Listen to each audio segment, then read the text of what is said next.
Hello, everybody. I'm Deb Haaland, Congresswoman for New Mexico's 1st Congressional District.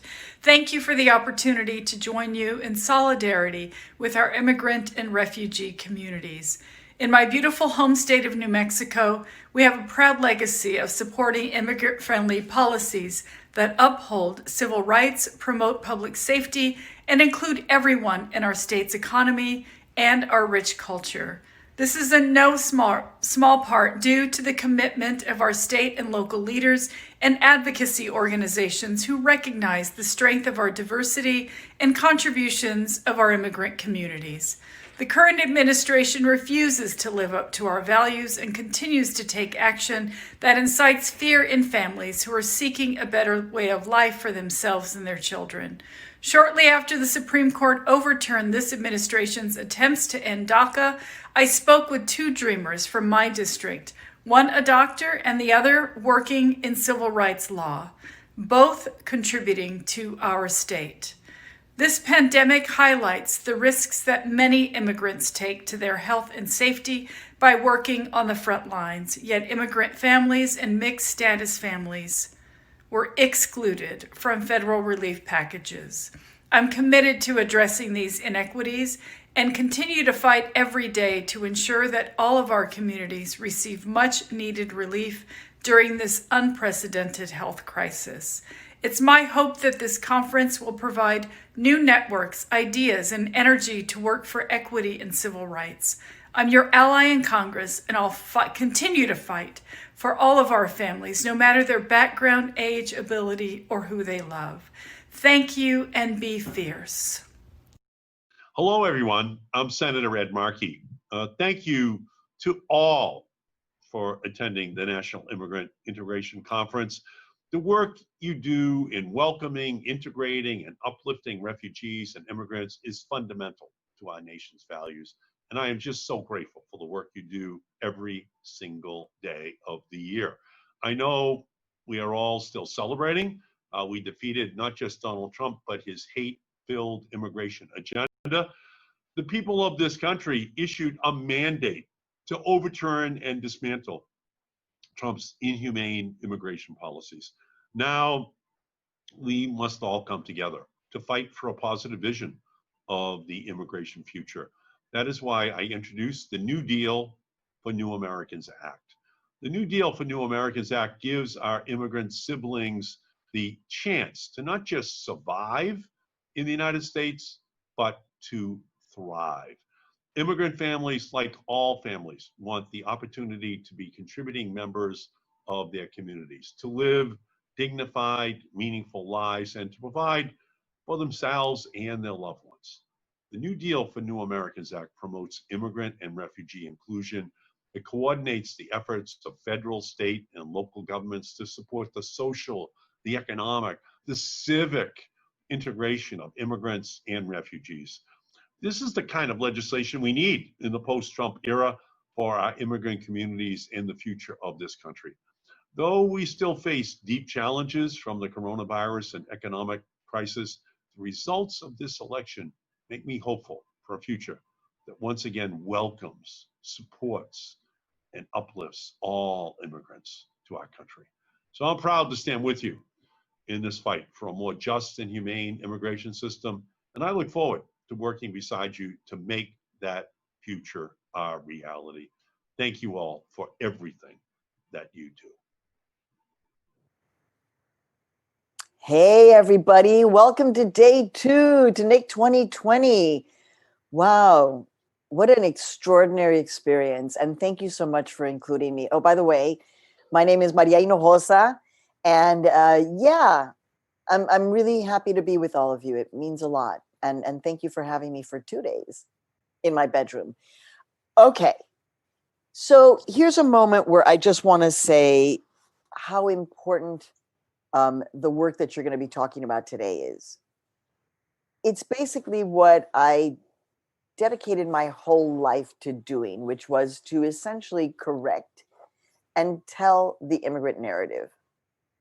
And, you know, I didn't understand, like, as I've said before, you know, there are many journalists who are immigrant journalists who are sports reporters entertainment reporters, business correspondents.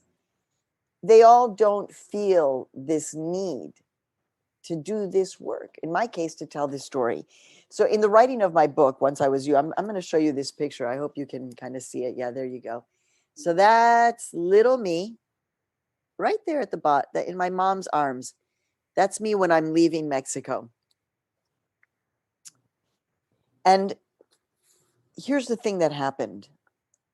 And this is why the work that you do is not only important for the mental health of the people who we care about, but it's also your own. So this is about you for a moment. You're doing the important work about reframing and changing the narrative, but I'm asking you to spend some time thinking about your own narrative, because you may discover things that you didn't even realize were part of your experience. So the story goes, when I finally asked that question and I was in my 30s, Oye, mi mamá, ¿qué pasó? What happened when I came to this country? What exactly happened? Because what happens and what you're working against is that we interpret this experience as something negative, and so then we don't talk about it. And so all I knew from that story was that something had happened at the airport. My father was a professor now at the University of Chicago, dedicated to research. He was that nerd who helped to create the cochlear implant, a medical doctor. And me, my mom, and my brothers and sister, with green cards, with privilege, were coming over by plane from Mexico City, changing planes in Dallas, and then going on to Chicago. And something happened at the airport, is what I understood, with the immigration agent. And it was in the writing of Once I Was You. And really, it was in the horrors of the immigration horrors that we've been subjected to living through for the last, not just the last 4 or 5 years, but really several decades now, but definitely intensified under the last administration. And we were hearing the babies and toddlers crying and screaming. You know that. That's when my mother called me. My mom, Berta Hinojosa, in her 80s now. And that's when she called me in tears. And she said, Mijita, that could have been you. And I was like, Ma, what are you talking about? ¿De qué hablas? Mijita, I'm feeling all of the pain of the mothers because I realized that was me. I was like, Ma, pero what are you talking about? Mijita, that immigration agent in the Dallas airport, he tried to take you from me. And at that moment, as we say in Mexican Spanish, me cayó el 20. The coin dropped. Before in toll booths, the coin would drop and the call would be connected. And it was like, oh my God, I'm connected. I understand now. Why? Why do I, and for the entirety of my career, oh, you're just too immigrant-y, a little bit too Mexican-y, too immigrant-y. None of those people say that to me now. They cannot. Because the horrors that we have all lived through has exposed all of this. It's exposed it. Now, there's another layer to this story. And that's why I'm going to leave you with these thoughts as you move into changing the narrative and deconstructing images. A lot of it is about this kind of work of the telling and sharing of our stories. So I'm a little Mexican kid growing up on the south side of Chicago with a green card. And when I understand what happened in World War II with the Nazis, I became obsessed. And later I would be like, oye, well, what does a little Mexican kid on the south side of Chicago have to do with what happened to the Jewish people in Nazi Germany? What is this? I'm saying this to you because sometimes we don't even realize the historic connections that we have. And yesterday, one of you tweeted out about the picture that I showed about protests in the 1980s against war in Central America and the Caribbean, and making that connection. So I'm offering you a possibility that as you dismantle this narrative and create a new one, that you too see the connections that you didn't even realize was there. In that moment, when the immigration agent in the Dallas airport tries to take me away from my mother because I have a rash on my skin, what I was reduced to was a policy that existed on the books in the state of Texas until 1964. I'm going to use a slur now, that was used to search and destroy dirty Mexicans. We were gassed, our heads were shaved, bodies were searched, we were naked, body cavity, and our clothing was gassed to get rid of the fleas, they said. Years later, that was in the 1920s, 30s, 40s. Then Nazis got hold of the fact that they were actually gassing the clothes of Mexicans in these structures. And they said, hey, wait a second. We want the architectural design of the structures that the gas doesn't escape. And we want the gas. We're not going to use it on clothing. We're going to use it on human beings. That law, law on the books until 1964, that gave that immigration agent to search over my body as a Mexican immigrant coming into the United States with a green card, was connected to the hatred used earlier in Nazi Germany. So we have a long history and connection, all of us, to this history. It is not just our work, it is our passion, it is our love for this. And so I'm just going to leave you with one last picture. And this is the picture of who I do it for now. That is little Bobby. That's what I call him. He is blind and he is mute. And he was almost taken from his mother. We do this work for Bobby. And now I'd like to introduce Denzil Mohammed. Have a great time, a phenomenal rest of your conference. Thank you so much. And I look forward to seeing you on social media and in person soon. And I'm going to be hugging all of you. Thank you so, so much. Thank you so much to the unconquerable Maria Hinojosa of NPR and so many other places. Welcome to this main stage session, a new story from inclusion to belonging. Maria laid out a very, very patent foundation for this session, looking at history, but also looking at personal responsibility and personal agency. It is the responsibility of all of us to change the narrative around immigration in the US. It is something we at the Immigrant Learning Center have been focused on for quite some time now, particularly since the 2016 election. My name is Denzil Mohammed. I direct the Public Education Institute at the Immigrant Learning Center in Malden, Massachusetts. We give immigrants a voice through research at the Institute of Immigration Research at George Mason University, free ESOL classes where we've served over 11,000 people, and public education, educating Americans on immigration and the contributions immigrants have always made and continue to make to the US. This conversation is very important at this moment in history, and I'm so honored to be joined by some incredible panelists who are going to dive into this discussion as to what we can do now, all of us, to ensure that immigration and America are intertwined and will forever be that way. Joining us from Chevy Chase,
concern to encompass all. Rachel, this I think gets to the core of what this main stage session is about. But belonging is not a term we've heard a lot in the immigration field over the years. So why is belonging important? How is it distinct to our work on integration and inclusion? And why now? Well, I really see us beginning to usher in, and we as a collective, as this field, really being a powerful force for ushering in a new era of belonging. And I see that era of belonging as replacing a lot of what Maria talked about in her remarks, this perpetual cycle of othering, of dehumanization, of racial hierarchy, of human hierarchy. In her remarks, this perpetual cycle of othering, of dehumanization, of racial hierarchy, of human hierarchy, and replacing it with what I believe can be a truly welcoming society. When I talk about welcoming a welcoming society, a welcoming America, I don't mean that people come here and become perpetual guests, conditional citizens, conditional members of the community, but really co-owners and co-builders of the house that we live in together. And I use that idea of co-owners, co-builders, because I think it's something that can really apply to all of us. All of us yearn to belong at an emotional, at a visceral level. All of us want to have agency and power in shaping our lives, shaping the communities around us. And I have seen time and again in the work that we do at Welcoming America and in my work in this field, that when we speak to that shared interest, that shared purpose, we move past, I think, a sort of siloing of our work as being just an immigrant issue, but really as being the foundations and the very powerful foundations of what it takes to actually become a successful multiracial democracy. And I think one of the things that I'm most excited about with this panel and with this new era that we're entering into is that we can sort of break free of some of the labels we put on ourselves and on our field, and really show people what is possible. And I cannot tell you how many conversations I have been in with people who are asking the question, well, how do we really succeed as a democracy? How do we move past polarization? And I just want to shout from the rooftops and say, look to this field, look to the community organizers who are successfully building purposeful multiracial coalitions, look to the English and civics educators who are helping our communities really build community. Look to the bridge builders and the trust builders. And I think many of you really reflect that part of our society that is working to create this collective sense of belonging and people together, bringing people together around really purposeful work that helps us find our common bonds. And so I think for too long, we have made services and immigrants themselves the sort of outcome of the work, but really the outcome of the work is something so much bigger. And I think when we can fully own that and fully live into that and really engage with so many partners that are part of that collective vision, we accomplish so much more. And I'm excited for this panel to speak to the how of how we build a successful multiracial democracy and a society in which each of us belong. We are certainly part of a bigger conversation. We need to understand how belonging and immigration transcends so many different labels. Raul and Ulises, in your work and experience, how have you seen this concept of belonging in action? What does it look like to you personally and throughout your careers? I think our band was started that way. We're a band of very different individuals. And I can name, there's a Jewish American, there's a Japanese American, there's a Chicano, there's a half Spanish, half Mexican, there's a African American, and for us growing up, I think we were lucky to be able, that was normal.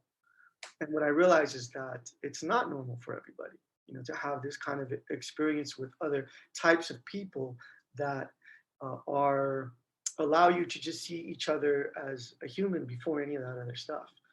And I think so in our work and in our music, embracing all these other styles, and we love music and we really respect musicians from all over the world.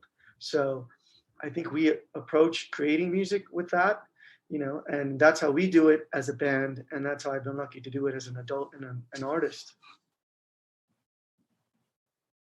Uli, that's something to say, Uli? Yes. Just like Raul had mentioned, the majority of the band We did start here in Los Angeles, and we went through the LA school system. So I was bused as a child, so I experienced multiculturalism to the max, socially, economically. Everything was put in front of me in a certain way that I think it set me up in a certain way as an adult now to really appreciate everybody and everything in a certain level, you know.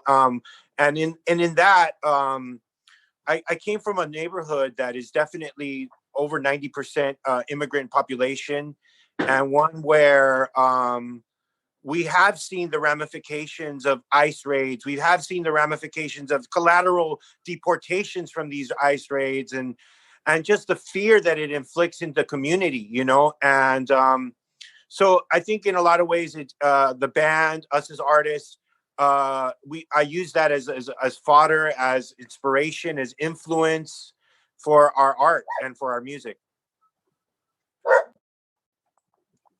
That's quite storied experiences of the band. Thank you so much for sharing that. But you talk about fair, you talk about all these other issues. Trang, we've been talking about narrative building for many years now, and the idea that we are all in this together, immigrant and longtime resident. John Powell says narratives that tell stories of optimism, opportunity, and inclusion can help counteract the fear and angry populism we see today. What kind of work are you doing with the YMCA of the USA at the interpersonal, community, and organizational levels that embodies this idea of belonging? Tell us how. Yes, thank you, Denzil. So as you all know, the YMCA is a large organization serving over 20,000 communities. So that is a lot of communities that we're serving. So at the national level, our work of belonging is really rooted in our YMCA's commitment to equity and being a multicultural, anti-racist organization. We really need lead with equity. And in order to do that, we really need to understand the barriers that prevent people to reach their full potential with dignity. In terms of our YMCA advancing equity strategy is really looking at a framework that looks at individual, organizational, and societal actions that evaluates the impact and really looking at the communities that are changing in terms of their needs. We're focusing on internal and external systems and not the symptoms. In regards to that also, we are really looking at a huge national communication strategy to really equip our YMCAs across the United States and making sure that our messaging is consistent. Our words have to match our intentions. And in order to that, we've helped develop a national framework in terms of a glossary, an equity strategy, in terms of messaging, and an equity style guide when we communicate to community, right? We know that words matter. And at an organizational level, we need to be able to communicate effectively with our communities. The YMCA has been around for 176 years, and that history, as much as we had best intentions, has not always been the greatest in terms of equity. And we realize that we are far from perfect in terms of the systemic inequities that we also have perpetuated as an organization. So how do we rectify that? How do we really embrace that and make sure that we are moving forward? So really looking at our policies, practices, and procedures to really evaluate where we are in that and how can we really move it forward. We are determined to do better, right? As you all know, with the seamlessly endless incidents of racist violence against Black communities across our country has really forced the YMCA to reckon with the painful truth. Systemic racism is still very alive in the United States. And this realization compels the YMCA to really push forward to become that anti-racist multicultural organization.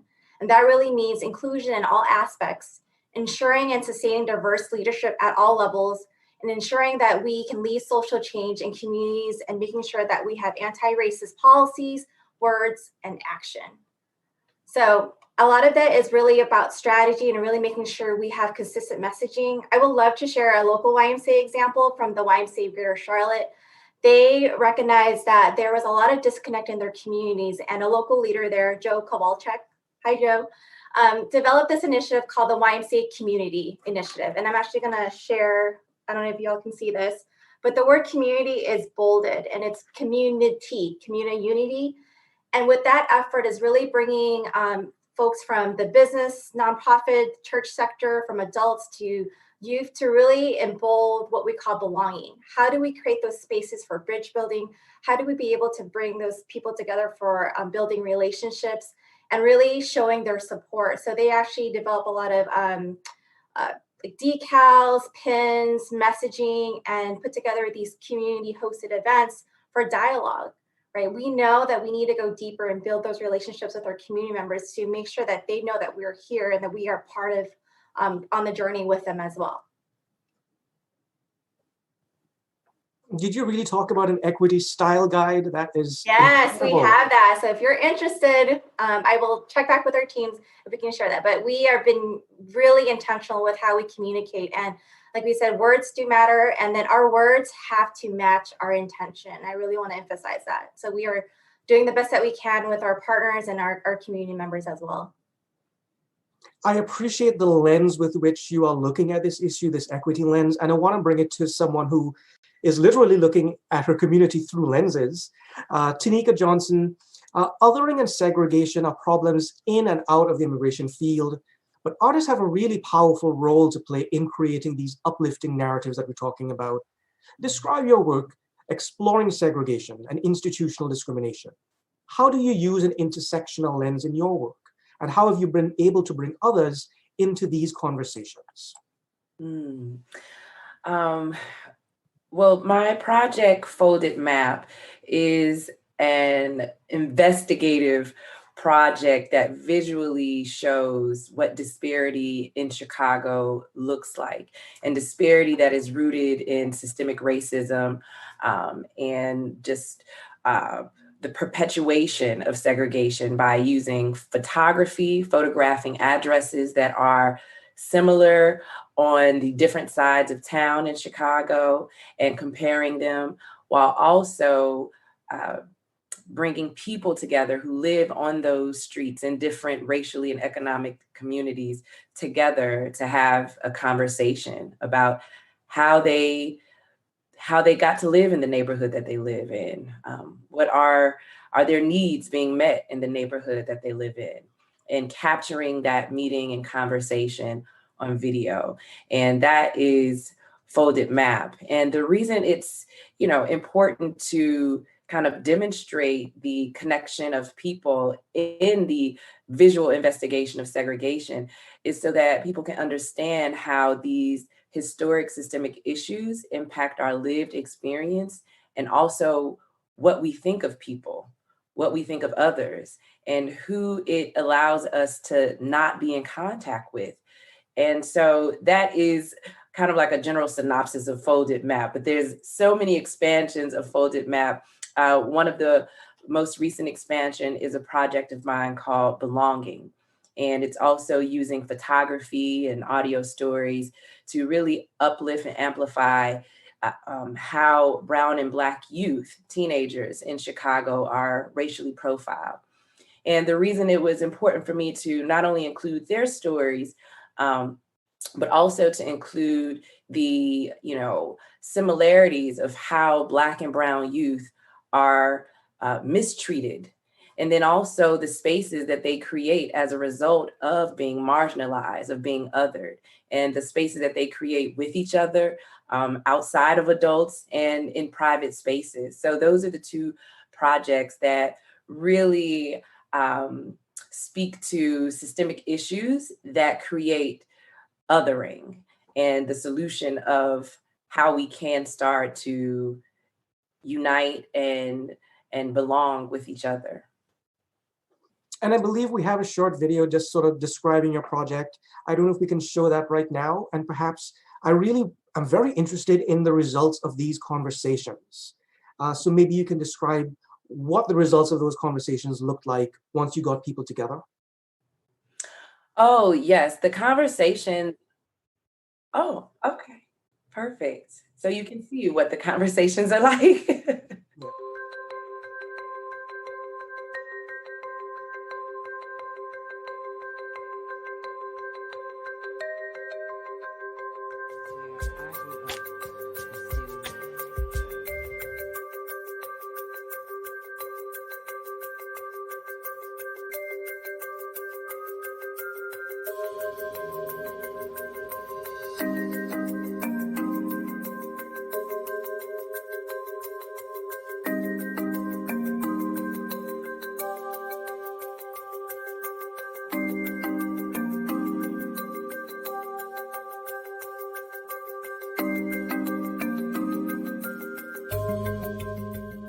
as projects progress, it just naturally evolved into me one day asking one resident if they wanted to meet their map twin resident, and they said yes. And I was like, oh my gosh, what am I going to have them talk about?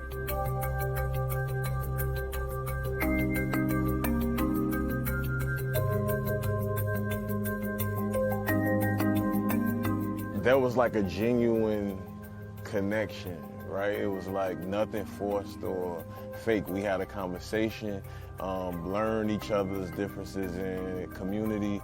The things that I talked about or maybe spoke about that I would like to see here in Inglewood, they already had out there. When we spoke, to know that they couldn't even imagine being in the community, not having the things that, I guess, basic necessities. So yeah, it was interesting. I guess it is really striking, how lucky we are, and we certainly don't think of ourselves as living in a rich neighborhood, but compared to some, we are very privileged. Yeah.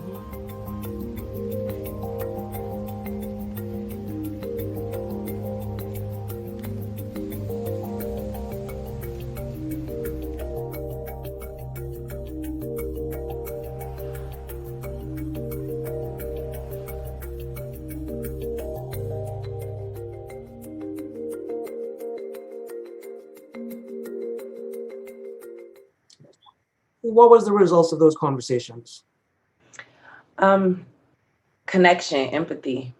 It all starts there. Once you get to know someone, you start to care about what impacts them.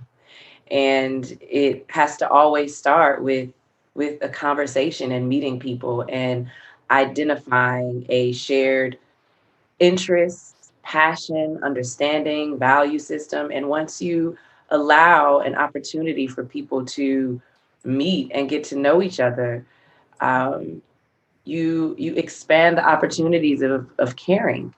And that's the exact thing that I experienced in my high school. Raul and Ulises spoke about experiencing diversity. And I think that's something we all have in common. We were able to see the benefit of what diversity can do. My high school experience, I was around so many Chicagoans from all over the city, from different backgrounds. And that's what enabled me to understand on a personal level, immigrant issues. If I weren't a 13, 14-year-old Black girl from Inglewood who befriended first generation immigrants or had friends who had mothers and fathers and grandparents from other countries, if they weren't my friends, then I wouldn't have understood how this is an issue and how it impacts not only their families, but my friends. So it has to start with communication, but it also has to start with creating opportunities for us to come together and have those conversations. And that's what the intention behind Folded Map and Belonging is to help people understand how it can be just as simple as talking to someone new and getting to know someone else. Raul and Ulises, you all have sort of created opportunity for these conversations through your music, through your activism. Tell our audience, how do we go about building broader coalitions of support around issues that, as Tonika identified, that people may not have thought are important to them? I think one of the tricks is having a sense of your own self and your own history that you can present to people in a way that's that's shared, that's insightful. I mean, Tonika's work is really moving to me because it really creates that space where people interact. So, I think that engaging, getting out of that space of fear, which sometimes is difficult, if you feel that, finding support in ways that you can step into different circles that are not as comfortable sometimes for you, whether it's economic, whether it's in a different part of town, whether it's you have to kind of get involved. And I think it's often, it seems like this, to do something that you've never done or never experienced or your family has never done, it seems like a new ground, and it might be. But, I think trying to interact with as many different people as possible, and in that space, be yourself. And if you can try to do that, I think it really creates more opportunities. We do that musically, and it's enriched my life. Yeah, for me, there was definitely a couple things that Tonika mentioned that definitely resonated with me beyond her amazing artwork and her project, because I mean, I feel that immensely, even growing up in such a diverse kind of environment, in school and everything. Los Angeles has a very long history of how neighborhoods were divided. And the one thing that for sure Tonika mentioned was connection and empathy. And I think those two things are so huge in trying to get other communities, other people, other cultures, whatever you want to say, to recognize I guess the problems that we've been having with the immigration. And it especially in these last couple years with the issue of immigrant children being separated by their families, for lack of I mean, I consider it state sanctioned child abuse. But if I feel like if that was a way put out there more viscerally for other people to see the damage that was done to families, to kids, it would have changed I think the narrative way more. But I think that empathy and connection are two big things that what she mentioned that really resonates to change just everything about what's going on.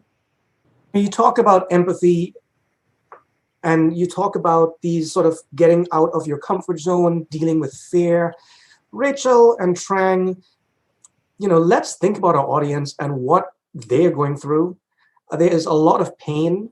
There's a lot of misinformation. There's a lot of prejudice, ideological blocks, and just basic conflicted views across America when it comes to immigrants and immigration. How do we overcome these obstacles like misinformation and prejudice when trying to change this narrative? I can go first. So as you know, there's a quote that I love by Brian Stevenson, and he says, "When we allow ourselves to be shielded and disconnected from those who are vulnerable and disfavored, we lose our effectiveness. But proximity is a pathway through which we learn the kind of things we need to know to make a healthier community." So when I think about all the things that are happening, with misinformation and prejudice and all of the rhetoric that we're seeing, how do we get close to the issue, but also how do we get close to the people, right?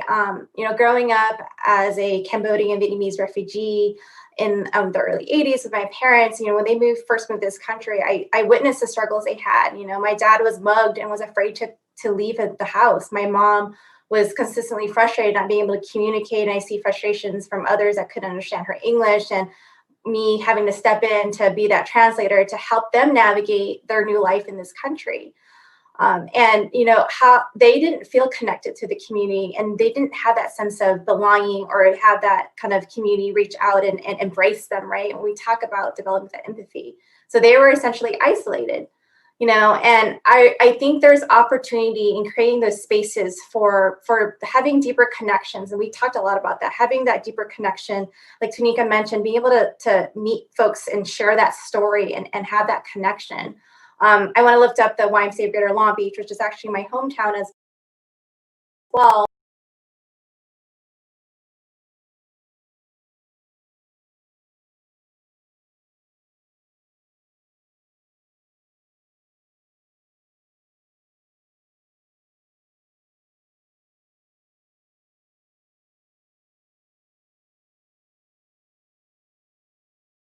To work community. So I think serving together, working together, and volunteering together really helps break down those barriers of connection,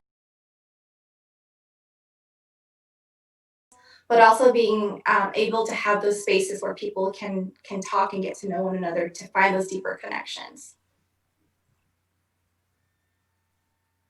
Well, just to also bring in my own personal story here and why I was really trying to with their neighbors to be able to help each other during this difficult time. To the United States as refugees. My grandparents were both Holocaust survivors, and And I grew up with their stories, which, again, the same stories repeated over and over again. And I think one of the powerful lessons of members of the community. So I think serving together, working together, and volunteering together really helps break down those barriers of connections and building relationships. So I think proximity, being close, but also being able to have those spaces where people can talk and get to know one another to find those deeper connections. Well,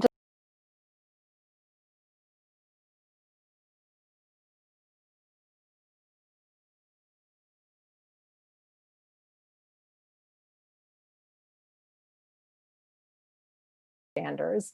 And I'm kind of obsessed with this idea. How do we get our boundaries in policy and just in the way we govern ourselves that make people understand that they can be safe in a community no matter their background? So I think of these three ends: narrative polarization, when we don't really do this deliberate work of trying to move people off the sidelines and into proximity with each other, and also create the set of norms or boundaries in policy and just in the way we govern ourselves that make people understand that they can be safe in a community no matter their background. So I think of these three ends: narrative, neighbors, and norms. Norms being the laws and the policies that are really important to creating a more inclusive society. Narratives being the ways we understand how we are a we and we share common values. And then neighbors being all the things that all of you have talked about. And I think the power of the fact that in every community around the country, there is a community center, a YMCA, there are museums, there are artists, a local punk rock scene, whatever it is, that are bringing people together in those ways that feel really authentic and not forced or fake. And so I'm just excited to see how all of that can take shape and grow in coming years. I like how you bring up this idea of responsibility, and I'd like to keep it with you, and perhaps Tonika can join in here as well. This intertwined concept of belonging and democracy. I know that you and others just launched a campaign with Ad Council called Belonging Begins With Us, which we'll show in a little bit, but tell us more about how we can develop that personal agency within all Americans, new and old, when it comes to combating prejudice and playing a role in a more inclusive narrative. Rachel and Tonika? So the response to Folded Map in Chicago and other cities and states has been so positive that it propelled me to want to help people take action, because so many people wanted to be a map twin. They wanted to meet their map twin. And I knew I wasn't going to be able to facilitate that. So I created the Folded Map Action Kit. And the Folded Map Action Kit is literally a list of errands I'm inviting people to run in their map twin neighborhood, or just a neighborhood that is racially and economically different than their own. Because it will allow you an opportunity to still engage in understanding and learning what systemic racism, what systemic segregation is, while also allowing your own personal experience to inform what you think and how you engage with people and what you observe. And I really want people to understand that this work has to be personal, that these large systemic issues can sometimes feel like we can't make any real progress through legislation and policy. But it is as simple as making it personal.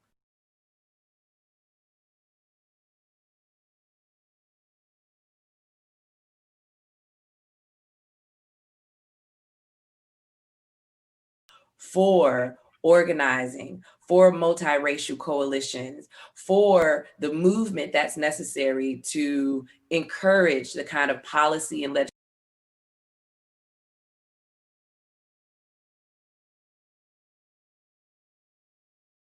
somebody else's neighborhood.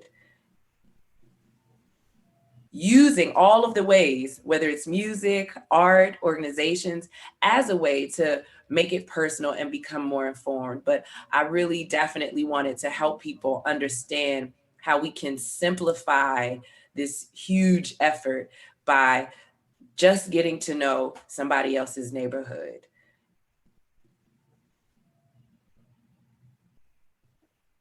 Amen. I think, well, first of all, I want to use this opportunity to also just give a shout out to NPNA and its members for an amazing conference. And, I think one of the things that Welcoming America and NPNA have in common is that we're both about our members and about communities and what communities can do collectively to really prioritize this set of things. And as we stepped back in a community, we realized really this was much bigger than us or bigger than any one or two organizations. But really, how do we get all of us rowing together in the same direction? So we teamed up with the American Immigration Council, their Center for Belonging and Inclusion. Big shout out to Wendy and Mohammed there.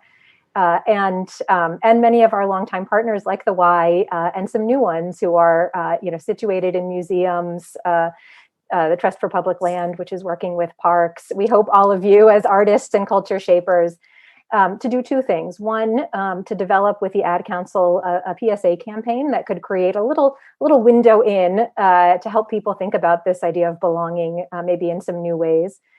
But also to just ask ourselves this question: what if each of us really turned to this task of belonging and did everything within our own power to give people that agency to create a more welcoming space wherever they're situated?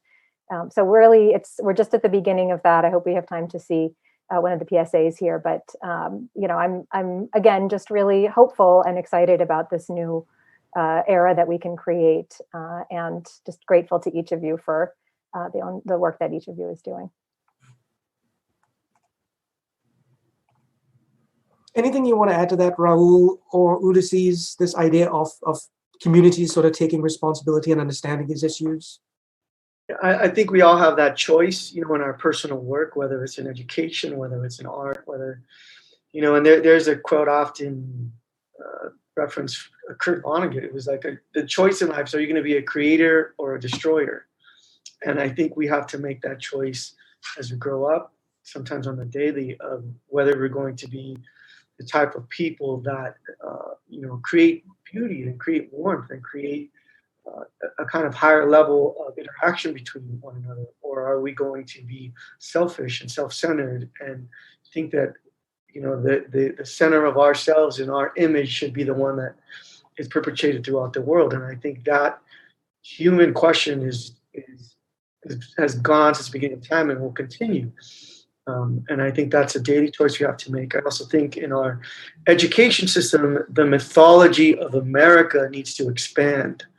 The mythology of America that is taught, every country teaches its own mythology, is not living up to the reality that we experience. And that's where I think a lot of conflict happens. And the more and more people in that space that can create a larger mythology, one that looks different and is more expansive than it is now, and we're taught that, I think it can increase those chances very much. Thank you so much for sharing that. So everyone in this conference is hopeful and cautiously optimistic that we will see positive changes to immigration under the Biden administration. But the anti-immigrant sentiment of the past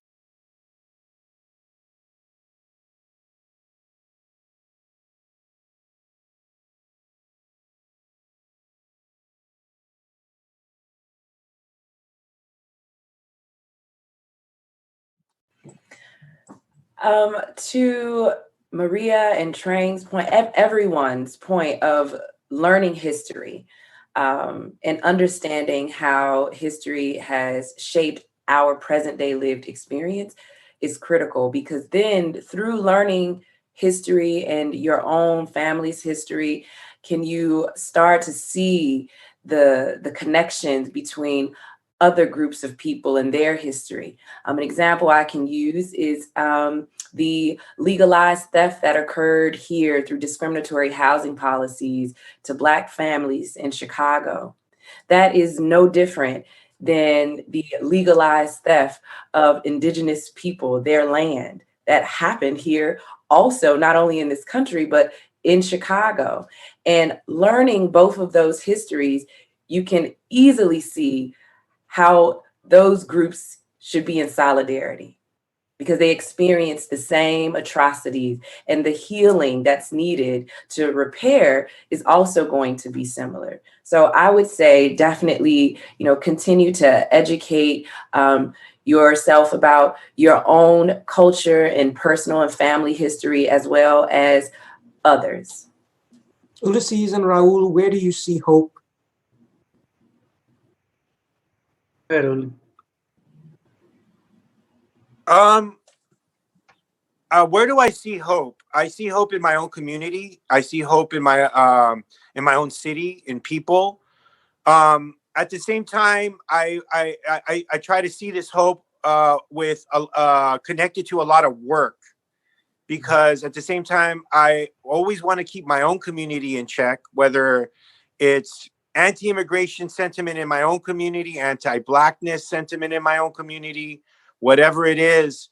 I always have to keep that in check as far as how I deal with people in my own neighborhoods, how I talk to them, how everything, and how I feel that hopefully there is a change. At the same time, I see that there is a certain amount of apathy and sometimes helplessness in the community to real change, to real want of this country to accept the immigrant community as their own, and so I'm right there with Raul.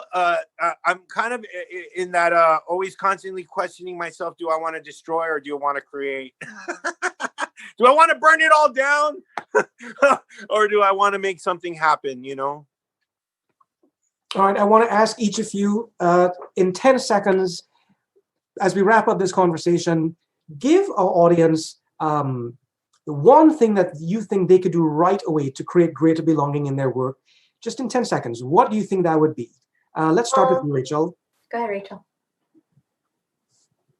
Go ahead, Trang. I was going to jump in. I say the young people, right? Please involve your young people, your youth. They are going to be the future in terms of how we shape this work.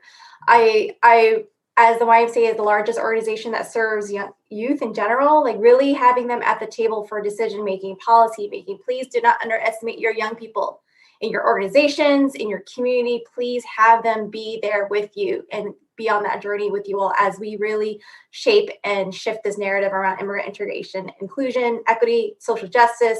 Just have your young people be with you. That would be my advice.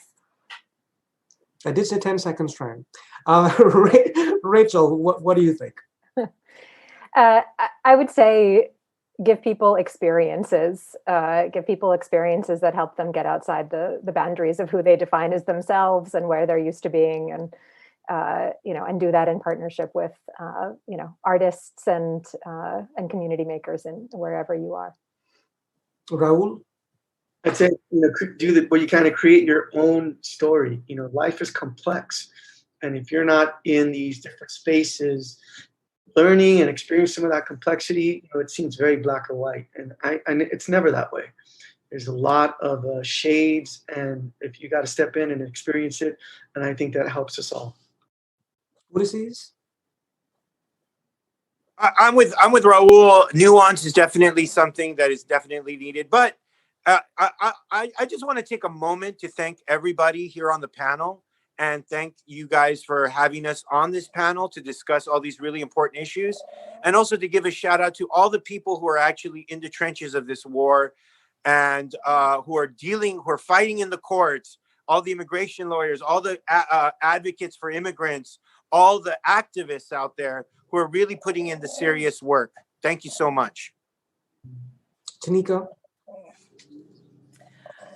I would just say, get to know a distant neighbor and learn their story and listen.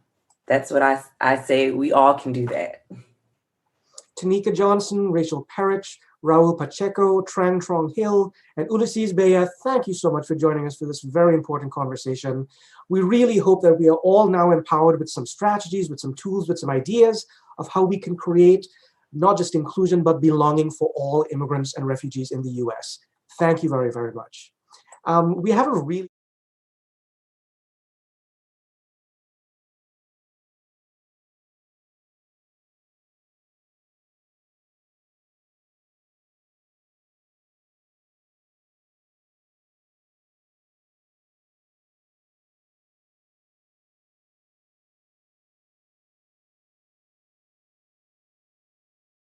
Hello, everyone.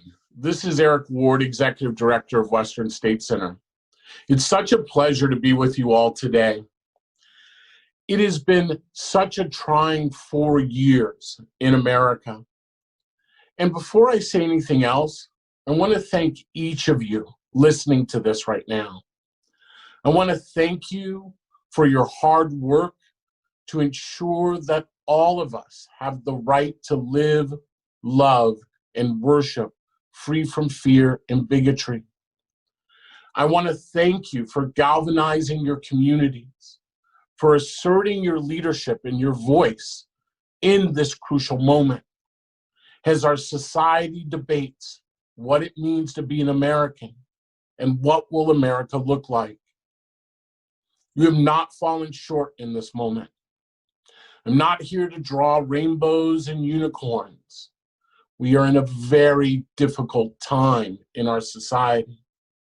We're at a time where the generations who struggled to bring us to this moment find their program, democracy, under siege. These generations laid down their lives. They sometimes bled. They marched. They were forced out of their jobs. They were discriminated against to build the idea of a multiracial and inclusive democracy. It was their future and what they dreamed for all of us. For 4 years, that dream has been tested. Yet here we stand today, each of us committed to moving that dream forward. In this moment, I want us all to realize we're no longer talking about the future, the idea of a multiracial democracy that happens someday. The truth is that future exists right here and right now, and we all find ourselves in it. What does it mean to find ourselves in the future? Well, it means that we have to lead with our highest hopes and dreams. This is not a moment where we allow ourselves to be dragged into the past. For 4 years, we have had to focus our attention on those who seek to undermine democracy, who seek to dehumanize immigrants and refugees and religious minorities, who seek to deny the legitimate grievances of Indigenous, Black, and people of color communities across the United States. We have spent the last 4 years trying to hold together the basic values that unite us, the belief that everyone has the right to live, love, and worship free from fear and bigotry. You have all fought hard. The truth is most of you probably don't even feel that. We have constructed narratives that convince us over and over again that we are losing, but we are not losing. Indeed, it is time for us to stop carrying around the heavy clouds above us. There are plenty of heavy clouds that will come our way. We do not need to create them. Instead, it is time to reinvest in our communities again, to energize them, to bolster them, to let them know that their fight for democracy has not been in vain. Democracy is one of the most radical ideologies that exist. The belief that everyday people have the right and the ability, the experience, the knowledge, and opportunity to govern our own affairs. to build a society that believes that everyone should be equal under the law, that all of us should have opportunity, regardless of our race, religion, gender, immigration status, ethnicity. It is this moment where we realize that those who oppose inclusive democracy and the idea of a multiracial republic can only undercut us by one way, by convincing us that our dreams are unreal, that we should be ashamed of them, that we should apologize for the idea that all people are created equal. I'm here to say today, we have worked too hard over these last 4 years. Immigrant and refugee leaders have worked too hard over the last 2 decades for us to turn our backs on our dreams now, to turn our back on the future and the very moment that we stand in it.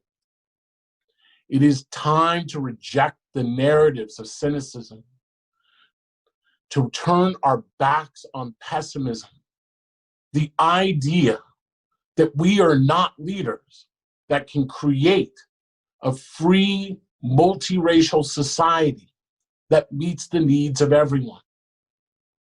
So how do we move forward?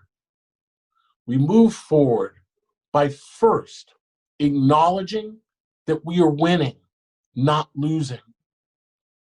We are winning each and every day.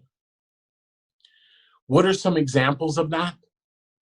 Well, one example for me is the rise of the largest civil rights movement that we've ever seen in the United States, the Black Lives Matter movement. Now, some people think Black Lives Matter is controversial. I don't think there is anything controversial with saying that Black lives matter and that Black lives have been ignored for a very long time in our society, too long. And I look at this movement and I look at the number of people who sit under the umbrella of Black Lives Matter. But more importantly, I also look at some of the data. And what we know is that today in America, more Americans, including white Americans, believe and have more positive feelings about Black Lives Matter than America ever had for Martin Luther King during his lifetime. That's right. There is more support for Black Lives Matter, including within white America, than ever supported Martin Luther King, ever supported the Student Nonviolent Coordinating Committee and their nonviolent civil rights work in the 1960s. You see, the arc of justice is bending towards an inclusive democracy. And we have been helping to cultivate it each and every step. We do so by letting ourselves understand that we are winning. And we see it each and every day. We hear it in the stories of victories that are happening in our communities. It is time for us to reject the white nationalist narrative that we are in an apocalyptic and chaotic moment. We are not on the verge of civil war in this country. We are on the verge of people having their needs met, whether we're talking economically, socially, or culturally. We are not under the dark clouds of a race war. Indeed, we stand in a moment where we have the ability to forge movements and spaces that bring everyone together. Whether we're talking about a 70-year-old white male veteran in rural America or a 17-year-old trans Latina immigrant in Los Angeles, or anyone in between. There is room for everyone in our movement. Now, building that movement means taking courage. And as I said before, that courage can't be built. unless you understand that we are winning. Folks who feel like they're losing act in ways that produce scarcity, not abundance. And what our community and country needs right now is abundance. It needs courage, not fear. It needs certainty that we know how to lead in this moment.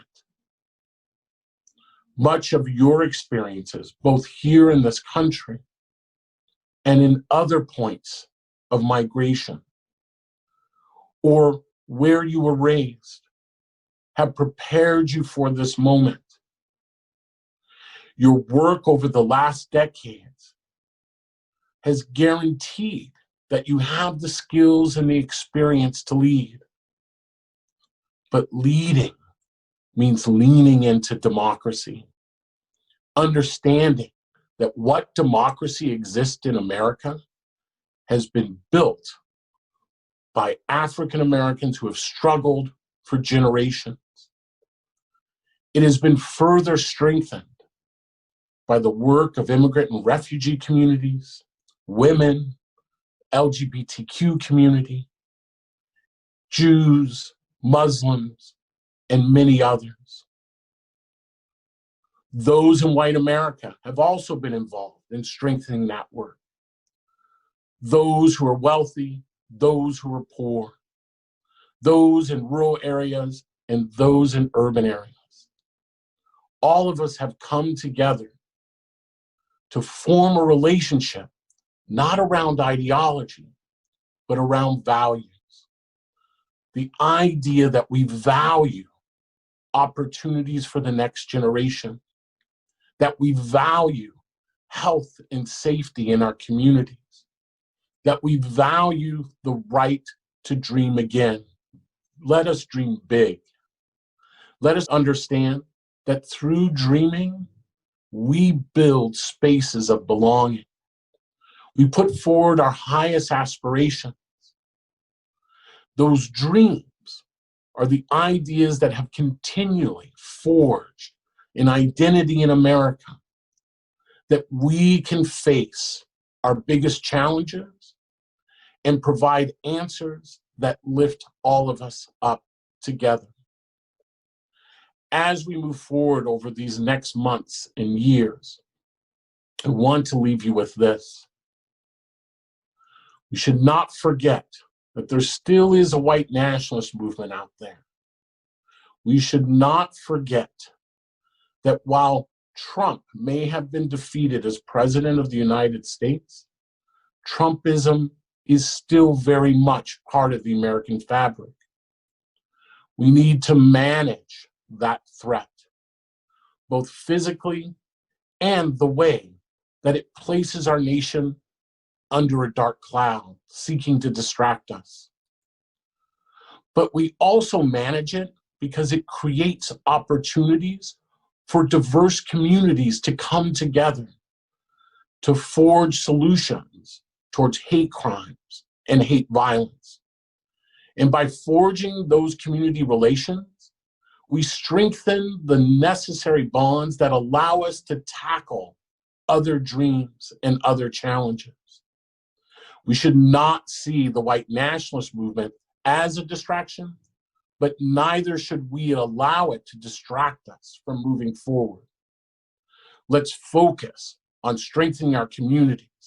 Let's focus on strengthening the infrastructure of democracy, ensuring that everyone who can is able to vote on election days, whether it is presidential elections or local elections. Let us turn our attention to democratic practice that understands the importance of centering the needs of those who suffer from gender and racial discrimination in our society. Let us lead with the faces and the voices of immigrant and refugee leaders in this country. Let us lead forward. Let us bring the rest of our country into the future. Let us detach ourselves from a past that seeks to weigh us down. from a past that seeks to slow us down, from a past that seeks to pull us off of our path. You see, for those who call themselves alt-right or Proud Boys or white nationalists who are mobilizing on the streets, that is their intent. They know that they cannot stop this bend towards justice. So they hope to slow us down, to convince us that it's not happening. We win, not by defeating them, but by making true our dreams. Thank you so much for being with me today. Thank you again for all you do. And I look forward to seeing you in the future. Thank you. If I could be you, and you could be me for just 1 hour. If we could find a way to get inside each other's minds. If you could see you through my eyes instead of your ego, I believe you'd be surprised to see that you've been blind. Walk a mile in my shoes. Walk a mile in my shoes. Yeah, before you abuse, criticize and accuse. Walk a mile in my shoes. Walk a mile in my shoes. Well, before you abuse, criticize and accuse. Walk a mile in my shoes.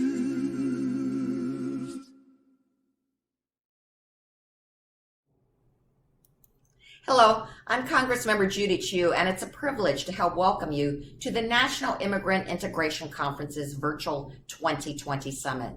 This has been a year truly unlike any other. In addition to struggling with a global pandemic and an historic recession, our country has also been forced to reckon with our own history of racism and xenophobia. But I believe that this is also a moment of hope and optimism, because after 4 years of a war on immigrants, a president who campaigned on xenophobia and bigotry will be replaced by an administration with a vice president who is the daughter of immigrants. For 4 years, this administration has been obsessed with the question of who is an American, and on election day, they got the answer. It is anyone who comes here in search of a better life and is willing to put in the work. And that is what I want to encourage each of you to do today. I want to encourage you to take advantage of this moment to do things like enroll in an English learning program or begin the process of becoming a citizen, which opens you up to new rights and freedoms like the ability to vote and travel. I want to ensure that the pathway to citizenship is open to everyone, but first that requires tearing down the obstacles put in immigrants' way. That is why I'm proud to support H.R. 4928, the New Deal for New Americans Act. This bill would establish a national office of New Americans in the executive branch so that efforts to support immigrant integration could be coordinated between federal, state, and local governments. And it helps educate immigrants on their rights and how to navigate the immigration system, including increased access to legal services. And critically, it promotes civic engagement by automatically registering newly naturalized citizens as voters so they can participate in our great democracy. Immigrants have helped build this country and are a part of our fabric. Together, let's continue to stand up for the rights of all immigrants and aspiring Americans. Thank you.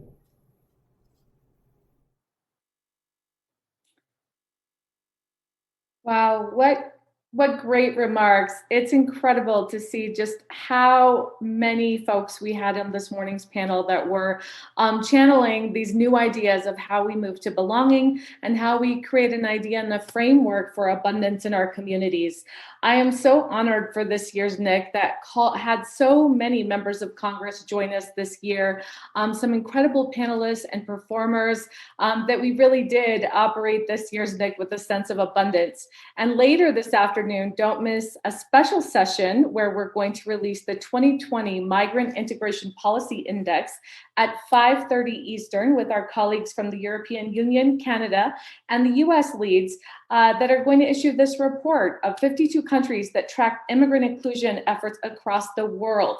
We've had 8 countries joining us at this year's NIC and over 800 organizations joining us. So it is truly the largest NIC that we've ever hosted, even in this new digital format. We want to thank you for your patience yesterday as we worked out our technical issues. And of course, thank you again for tuning in and for sharing all of these main stage events on your personal feeds and on your organizational feeds. Now I would like to offer a few remarks from our incoming co-chairs for 2021 who will join Eva Malona at the helm of MPNA next year. I'll turn it over to you, Gustavo from CASA. Thank you, Nicole. Thank you so much. Hi, Gustavo Torres from CASA. Once again, on behalf of the NPNA at the National Immigrant Integration Conference, we thank you for joining us over the last 2 days. We hope you walk away inspired to continue to work together as immigrant and refugee integration practitioners. We wish to once again thank our National Immigrant Integration National and Regional Partners, Leadership Committee, our panelists, and our sponsors that made this year's IIC possible. And a special thanks to our Emcee, Maria Hinojosa. She was wonderful. And all of the amazing artists and performers who shared their talent to inspire us all. As founding co-chair of NPNA, I am excited to join my partners in justice, Eva and Angelica, to guide us into the next chapter. We also wish to thank and congratulate my friend and fighter for dignity and justice, Josh Hoy, on his retirement, and thank him for many contributions to our field and the vision to bring the National Immigrant Integration Conference to life, to what it is today, and for your contribution to our field. Thank you, Josh. And I also want to welcome again our new and extraordinary Executive Director, Nicole Velasquez. Nicole, thank you very much and welcome. I know that it's going to be wonderful, extraordinary next National Immigrant Integration Conference 2021. So I can't wait to see it. And again, you have a nice one and thank you so much. Thank you so much, Gustavo. And as we come to the end of the National Immigrant Integration Conference 2020, we are full of gratitude for all the people who have made it possible for us to come together these last 2 days. So I first want to begin by thanking you, Steve Choi, because I know you're watching, who for the last 6 years was also an MPNA co-chair, and for leading the New York Immigration Coalition and the National Partnership for New Americans through one of our nation's most difficult of moments. I want to thank you, my fellow co-chairs, Gustavo Torres and Eva Milona, and thank you, Nicole Milaku, for your fearless leadership. This is a time to also thank our entire MPNA staff for your hard work and just your commitment to make sure that the virtual NIC 2020 was a complete success. We are indebted to the technology and audio crew, the workers behind the scenes that worked tirelessly with us to make sure that thousands of you had access to the quality panels and programming. And finally, thank you to all of you, all of our colleagues from across the field of immigrant integration for all the work you do. Now is the time for us to imagine what is possible. We are made for this moment. We are the people right now that can make a difference in the lives of millions of families across this country.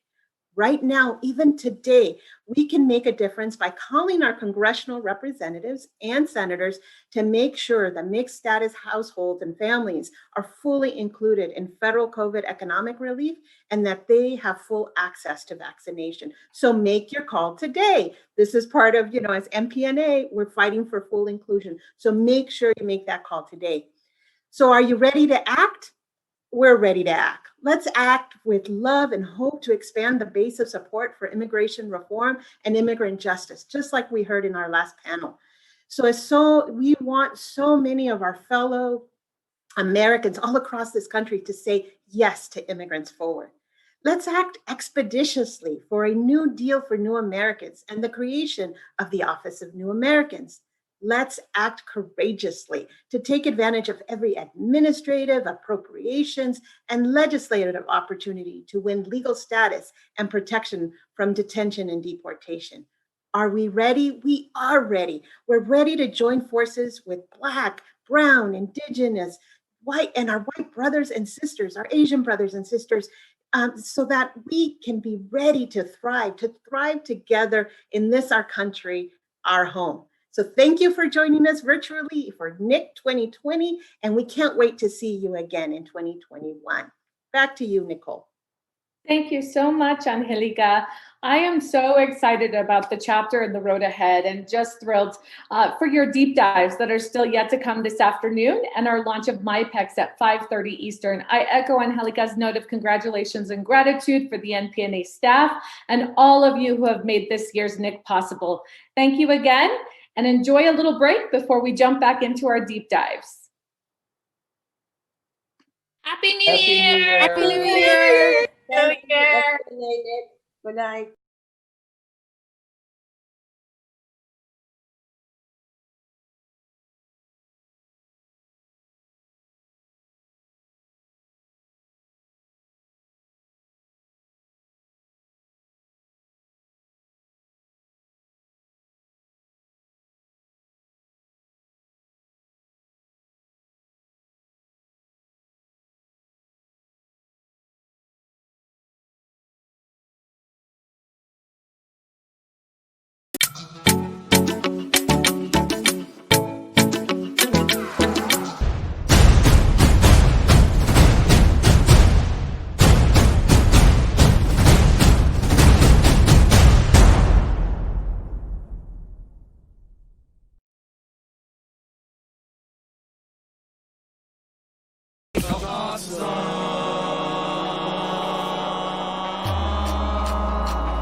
Say lollipop, 100 flavors you can cop. Palatero, make it drop, get it, don't stop. Now tell the DJ, make an instant replay. Strawberry and coconut, and even chocolate. Yo, avocate, tell the people to get up and throw their hands in the air. This is a party, press I share the 10, we don't care. Take your latte, wine and biscotti. Leave this function quick, it's getting grimy in this party.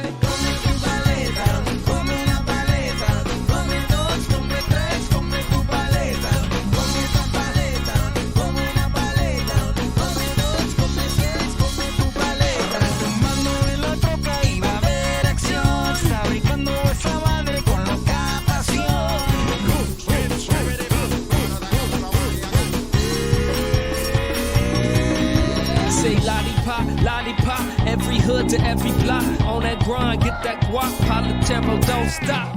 Now tell your neighbor, got 100 flavors. Mama man, don't leave on almost anything that your mouth savors. Your party favor, tell the people they're gonna pump it up and make it raver. Fresh size ain't allowed, so just tell them haters later. Do me a favor, get crazy in this function and remember, tip your waiter. Come on.